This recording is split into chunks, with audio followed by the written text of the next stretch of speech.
Welcome to the third chapter of the Book of Hosea. A short chapter, but one that's very important to us.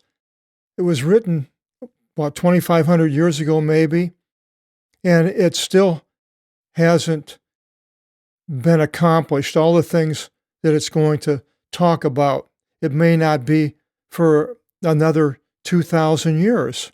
Could be a 5,000 years. Isn't that amazing? You have a book that's written 2,500 years ago that today is still important enough for everybody to read it, the number one book in the world to read. And yet, so much of what's written about the future is not even going to happen for maybe 2,000 more years. And will the Bible be around? And I believe it will. But it does have a place in there where, in the Bible, where it mentions that people will be looking for it and they won't be able to find it. So during this period of time, it might possibly not be seen. Now, people would think that, well, after all these years, how could that happen? Well, it happens. And there was a archaeological find, 10 or 15 years ago in Israel, hardly ever heard of it. And here's a picture of it. It's the Megiddo mosaic, and it has dedicated by Asclepius, the friend of God, to Isu Christo, Theos Iu Christo, God Jesus Christ, a memorial, Menimi Sinon. So this was buried for 2,000 years from the person that possibly had built this building that this mosaic was laying in, maybe within 100 years of Christ. And now it's just come out. So I look at the possibility of the Apostolic Bible being something that may be hidden for thousands of years, and somehow somebody will find some way it can either find the text in print or the electronic version, which you see the whole thing. This is why I think these videos are very important, because you have the Greek, as you can see, and then you have the English translation, and then above is a numeric, the number, and a person can put together a lexical concordance just by using all of these words in the future. And so and then you have a person that has spent 25 years translating it to explain certain things, to show correlations. Basically, this is what I'm trying to do. I don't like coming up with all sorts of scenarios. It comes off the top of my brain that the last days, this is going to happen, and these things are, come up with my own ideas. I rather let the word work its way to you and just help explain certain words, as we will see exactly in this chapter. So now we'll go into the chapter, and it's the latter end of the days. Now, latter end, I'm going to change it to the last of the days, and I'll show you why. It begins, and the Lord, Kyrios, said to me, to Hosea, you go again and love a woman loving evil and an adulteress. Wow. So he's having him go find a harlot, somebody that's an adulteress and married to somebody else. Even as the Lord loves the sons of Israel, and they look away unto strange gods. And so the marriage of Israel to God, but yet Israel is an adulteress or adulterer, whichever way you want to see it, going after other gods. And they are fond of cakes with dried grapes. Now, why this cakes and dried grapes? I didn't really go through and check out these words. You might want to do that. Fond of, and you can go 4717.1 and see how it's used, but good things maybe. And I hired her to myself for 15 pieces of silver, which was probably worth quite a bit, and a homer of barley, and a skin flask of wine, which could be gone very quickly, but not the silver. And I said to her, For many days you shall sit down by me, and in no way should you commit harlotry. So he is hiring a harlot to not be a harlot, to be with him. Nor should you be to a man, and I will be unto you. He's bought her. For many days the sons of Israel shall sit down with their not being a king. Now, yes, when was this? It could have been not a king after Nebuchadnezzar took Judah, and then there was a king, King Herod. I'm not sure if there's any kings before Herod, but he wasn't really a Jew. Then we have the Romans, and 2,000 years after that, no king. And now we have Israel in 1948, a country again, but yet still no king, nor there being a sacrifice, still no sacrifice, nor there being an altar, no altar, nor a priesthood, no priesthood, nor manifestations, which were these Urim and the Thummim that the high priest used to divine the will of God with some type of like a dice, maybe some type of a little rocks and so forth. And after these things, the sons of Israel shall return and shall seek the Lord their God. Well, I don't see that happening right now. Israel is going away from God, going into all kinds of things. I look at the Jerusalem Post every day and I'm horrified by the things that I see. They are not going towards God and David, their king, which would be Jesus Christ. We know that, but they don't know that. And so it's going to be, they're going to return sometime. And they shall be amazed over the Lord and over his good things at eschaton ton imeron. And I'm going to change that to last of the days. Now, eschaton imeron is going to be the subject from now on. I'm going to show where every place that this form of words appears in something that's either exact or close to it, and expound on these. So this is going to happen at the latter end of the days, Hosea is saying, which is now it's 2,500 years, and the latter end of the days, like I said, could be another couple thousand years. So this is what I believe. Now, the eschaton imeron is this spelling right here. We can see in Genesis 49:1, it says, and Jacob called his sons and said, Come together, and this is when he was giving the blessing in Egypt, that I may announce to you what will meet to you upon the eschaton imeron. Up here we have the eschaton, but this is the lasts of the days. It's a plural. So the lasts, L-A-S-T-S, of the days. And eschatu is singular. So what will happen upon the last of the days, a singular, is in Genesis 49:1 with Jacob. Then in Numbers 24:14, it says, Come, I will advise you what this people will do with your people in the eschaton ton imeron, the lasts of the days, the same as in Hosea. And this was Balaam to Balak, giving a prophecy to Balak. And he goes into it, and you can read that in Numbers 24:14 on. Then in Deuteronomy 4:30, it says, And all these words shall find you at the last of the days. And that's the same as the other one, eschatu, singular, ton imeron, plural, the last of the days. And you shall turn towards the Lord your God and shall hearken to his voice. So to turn to him, that means they're away from him, which I believe fits this time today and possibly from then on until the end. In Joshua 24:27, it says, And this will be among you for a testimony unto eschaton ton imeron, the lasts of the days, whenever you should lie, tell untruth to the Lord your God. And this has to do with this stone that was set under a tree and the circumstances around lying to God. So eschaton ton imeron.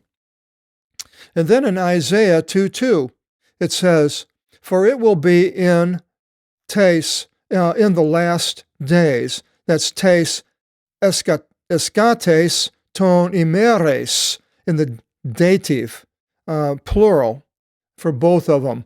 In is an indirect object. For it will be, the mountain of the Lord will be apparent, would be the object, and this is the indirect object in the last days.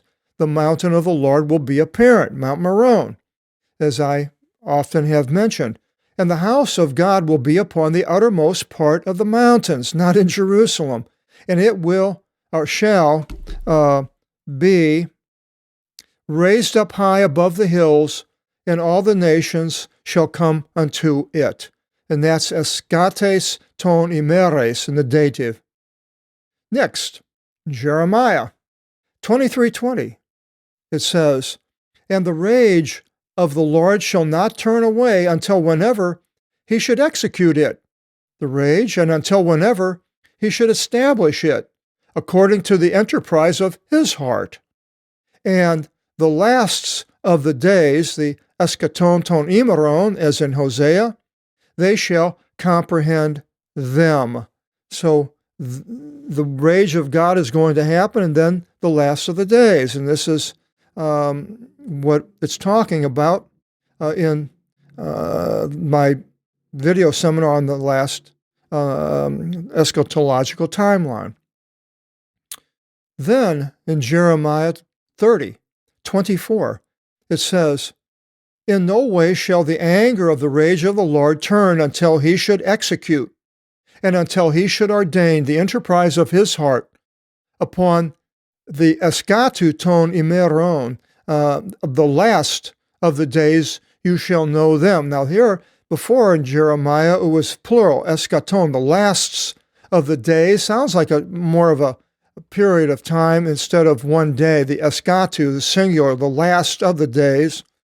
Somebody who knows Greek better than me probably should be teaching this. I'm limited. I'm not a Greek national, a Greek by birth. I don't speak Greek. I did learn this when I was in my 40s. So Greek might be able to expound on the structure of these Greek words better than I, but I'm here. Jeremiah 48, verse 47, it says, "And I shall return the captivity of Moab in the last days, says the Lord." And that is in the last days. Tes eschates imeres, again in the dative indirect object.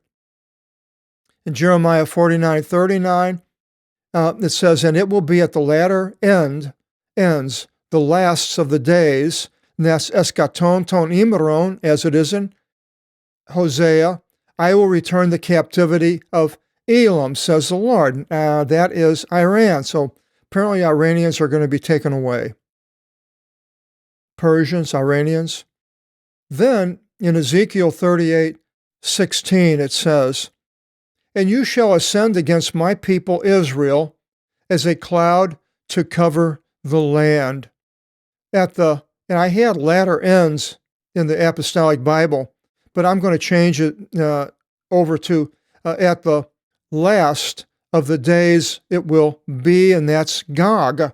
And that's exactly what it says in Revelation, around chapter 21, of Gog and Magog coming back after the devil comes back. And that is the last, the singular, of the imeron, plural, days. Next comes Daniel 2:28.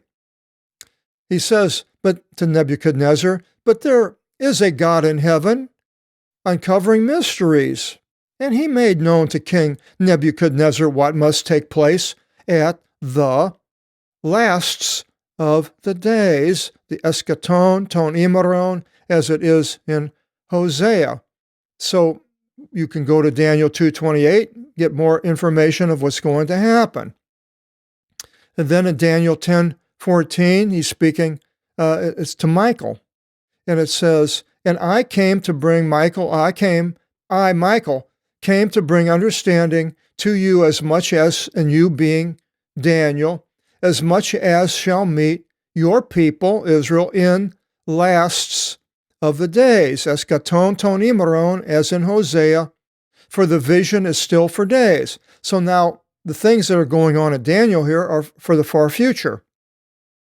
And then in Micah 4:1, it says, and this is really interesting to me, and at the lasts, the eschaton ton imeron, as in Hosea, at the lasts of the days, the mountain of the Lord will be apparent, Mount Meron again, readied upon the tops of the mountains, not Jerusalem, and it shall rise up high above the hills, and all peoples shall hasten to it. And then in John, New Testament now, 6:39 and 40, 44 and 54, that's John 6, 39, 40, 44, 54. It's in the last day, Jesus says, eschati imera, in the last day, in the dative, singular, both. And then John 11:20 to 24, again, in the last days, he's telling Martha, Mary, that in the last day is mentioned that the resurrection. You can read about that in John 11:20 to 24, with Lazarus being raised from the dead and the usage of those two words. Then we have a quotation in Acts 2:17. It quotes Joel 2:28. Now, interestingly, in the Greek Old Testament, in Joel 2:28, you can look it up, it says, of those days. But in Acts, it's saying, I'm not sure who said this, but I was quoting this, I think it was Peter, and it says, and it will be in the last days, says God, I will pour out my spirit upon all flesh. So there is a difference there between the two testaments, the wording. And in the New Testament here, it's eschates imeres, in the dative, there's no, I'm not sure if there's a the or not, in the last days. And you can look that up in Acts 2:17. Then in 2 Timothy, Paul, it says in chapter 3, verse 1, now this know, that in last days, eschates imeres, in the dative, plural, both words, ill-tempered times will be present. Well, there are ill-tempered times right now for sure. Half the people are against each other. Then in Hebrews 1:2, it says, in these, now the eschaton ton imeron, as in Hosea here, in these lasts, in the King James, I left out the of the, so I need to put it in the next version. The last of the days spoke to us by the Son. But the Aldine Bible has eschaton instead of eschatu. That would be the last of the days in Hebrews 1:2. But with the Aldine, it's eschaton ton imeron, as in Hosea, which would make it plural, both words. So I guess you have to take your pick. And 2 Peter 3:3, our last one, it says, this first knowing, that mockers will come at lasts of the days. That's the eschaton ton imeron, as in Hosea, going according to their lusts, and saying, where is the promise of his arrival? Well, I don't even know if a lot of people even know anything about the arrival of Christ, but this is the lasts of the days. Could be now, really. That's eschaton ton imeron, as in Hosea. So a short chapter, but very important for us to understand all these things because of the last of the days. Next, we come to chapter 4, the charge against Israel. We'll find out what that charge is. Hope you'll join us in the next video. Till then, God bless.